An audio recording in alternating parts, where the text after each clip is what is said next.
এই পরিবারটি অনেক গরিব। অপোজিটে আরেকটি পরিবার আছে, এই পরিবারটি তারা খুব ধনী। তারা তাদেরকে দেখে খুব উপহাস করে, তাতে তারা খুব কষ্ট পায়। ধনী পরিবারটি তাদের সন্তানের জন্য বার্থডে অনুষ্ঠান করে এবং গরিব পরিবারটি তারা গেটের বাইরে থেকে তা দেখে।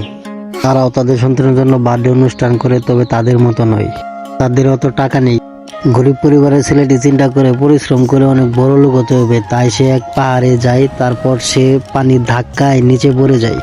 সে পানির নিচে এদিক ওদিক তাকিয়ে দেখে কোনো কিছু পায় কিনা। তারপর সে দেখে একটি অক্সিজেনের বোতল। তারপর সে ধীরে ধীরে সেই অক্সিজেনের বোতলের কাছে যায় এবং কি সেই বোতলটি তার পিঠে সেট করে মুখে লাগিয়ে নেয়। তারপর সে পানির নিচে সাঁতার কাটতে থাকে। তারপর হঠাৎ করে তার চোখে পড়ে পুরাতন একটি রাজপ্রাসাদ। তারপর সে রাজপ্রাসাদটি দেখে তার ধীরে ধীরে রাজপ্রাসাদের কাছে যায় এবং কি গিয়ে সে আশ্চর্য হয়ে যায়। সে প্রাসাদটি ঘুরতে ঘুরতে হঠাৎ লাইব্রেরি রুমে ঢুকে পড়ে এবং লাইব্রেরি রুমে ঢুকেই তার কপাল খুলে যায়। সে একটি সিন্দুক দেখতে পায়। তারপর সে সিন্দুকটি নিয়ে পাথর দিয়ে তার তালা খুলে দেখে ভিতরে সোনার একটি সিংহ।